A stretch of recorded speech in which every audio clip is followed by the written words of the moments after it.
So we're going to discuss meaning, how to live a meaningful life. Why does meaning even matter? What does it mean? It's this intangible thing that a lot of us feel. We either feel like our life is meaningful or meaningless, but we don't really understand where it's coming from or how to change the way we feel. We don't know how to feel more meaningful. So I'm going to cover those topics in this video. So, meaning is just life energy in a sense. To put it the most simple way that we can, it's almost your willingness to live. Like, does life matter? That's essentially what we can boil it down to. Does it feel like there's a reason for my life? Does it feel like my life is important? Is it worth living? Or is it not worth living? Is it the complete opposite? So we have these two different spectrums. On the one end, we have kind of nihilism or this feeling that life is just so pointless and maybe even not worth living. It's despair at the meaninglessness of everything. And on the other end, we have my life feels so purposeful, it feels so rich, it feels super worth living. I'm excited to live life and I'm excited that I am living life. You wake up excited on one end, and on the other end, you struggle to get out of bed, and it's just extremely difficult. So first, let's understand why we go to either of these extremes. Why is there such a range of people? So on one end, it's because there's a lot of fear. So fear has caused a lot of us to bury our authentic selves away. We don't know what we want. We don't know what to do with life. We're confused and we don't really understand what the meaning of it all is. Our childlike selves who had meaning inherent to their play have been covered up and kind of programmed by our environment and our society. And so we've been kind of imbibed with this fear that prevents us from feeling like there is meaning to things. We have been conditioned by our social groups, by our education, by our environment, by our parents. And this has led to various different experiences we've had. And those experiences have had impacts. And then this is repeated and formed our psyche. And if we had a more difficult upbringing, we're more likely to have these layers of conditioning that cause us to feel this fear and get that disconnect with our authentic selves that know how to live meaningfully. So when you see a kid, the kid isn't thinking about meaning, isn't thinking about how do I make this meaningful. The kid already knows what feels meaningful, what feels enjoyable for it. The kid is living in authenticity. And fear is the only thing that can actually block or get in the way of authenticity. And again, it's not anybody's fault. It's just simply the conditioning of your environment.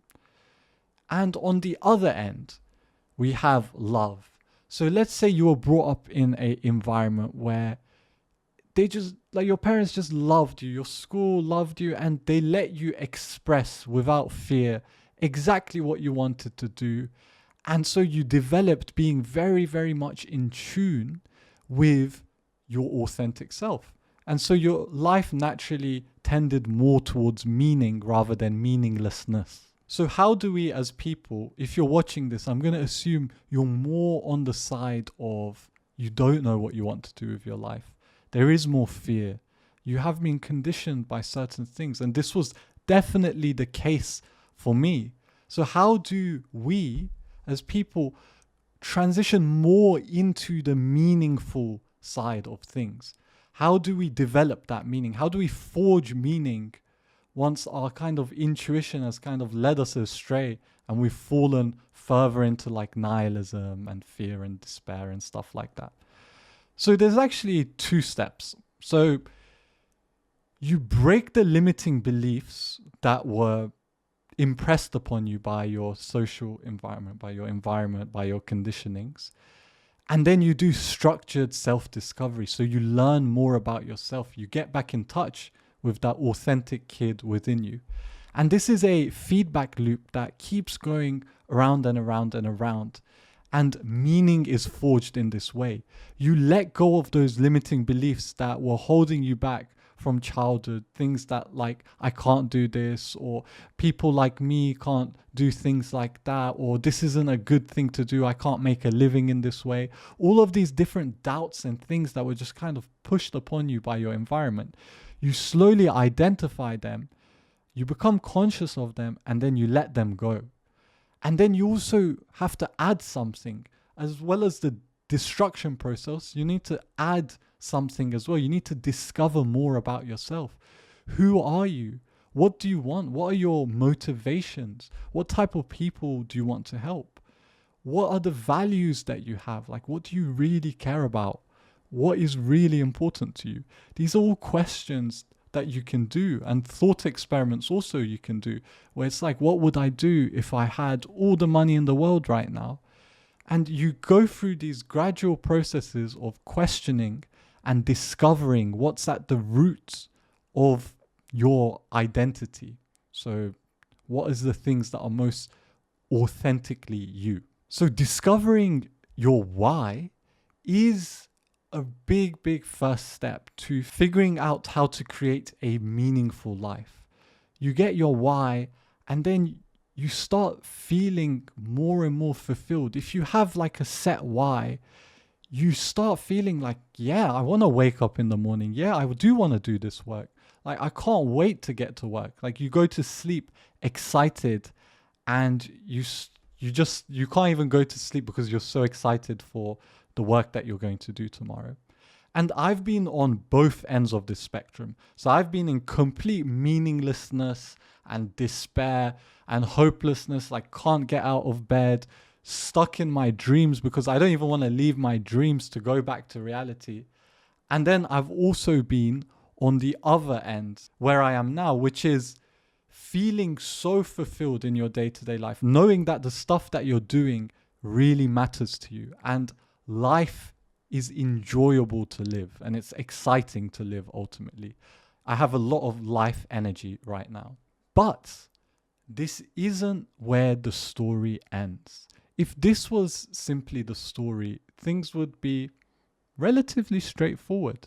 You go from meaninglessness to breaking limiting beliefs, structured self-discovery, you forge meaning, you have a life purpose, you have a goal, and then you're happy. This isn't actually how it works in reality. This process of kind of breaking down your beliefs and figuring out more about yourself gets you to a lot of the joys in life, a lot of the satisfaction in life, but it doesn't ultimately answer the question of why and bring you the deepest peace that you can experience in this life. It's still limited because your peace is still limited to an external thing. So you're still dependent on the goal that you have, the purpose that you have, the mission that you have. This is what is creating your happiness. And so if for some reason you're unable to partake in that mission anymore, so maybe you get gravely ill, maybe you become disabled in some way, and you just can't carry out that mission anymore, that is going to mean that you're going to lose a part of your identity and a part of your happiness. The thing that was making you happy, you're going to lose it. And so now your peace is up in the air again, and you're going back into despair. And so there is a third stage that is fundamental to meaning, to understanding meaning. It's a stage where the why slowly dissolves and disappears altogether. You stop needing to ask the question, why? Why should I be doing this? Like, what is my reason? The idea of reasons and meaning almost vanishes. And this is really, really interesting. And this is fundamental to our nature. This is when you start dissolving the illusion of the separate self. So you go deeper and deeper into this question of who am I? What is reality?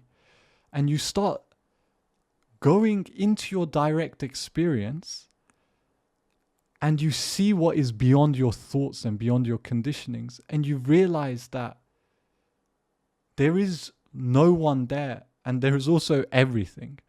It becomes deeply paradoxical. And part of this paradox is that there is no meaning, but not in the same way that we were like at step one. Like, it's not something where there's despair. It's actually something way more interesting.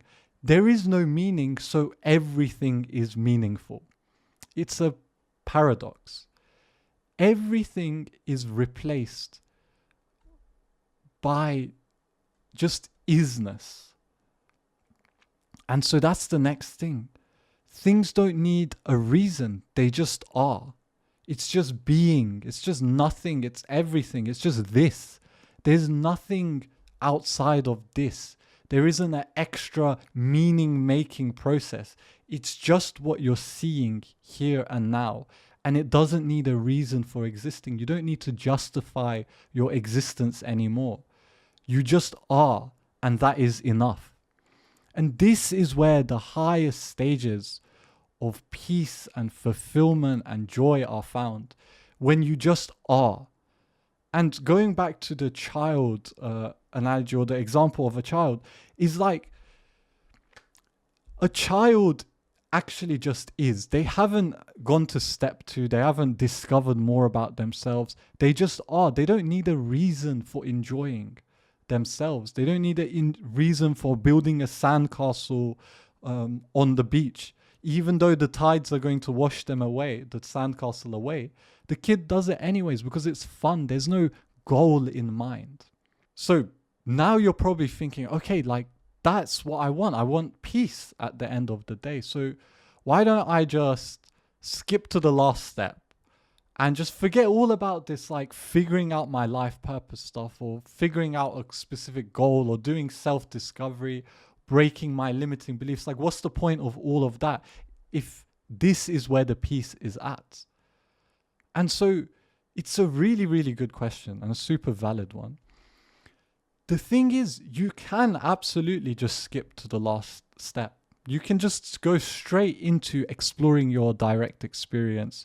You can go straight into meditating, self-inquiring, figuring out who you are, and dissolving the why. You can do that. It's just most likely, for most people, going to be a bit more difficult, because your mind is going to have hang-ups.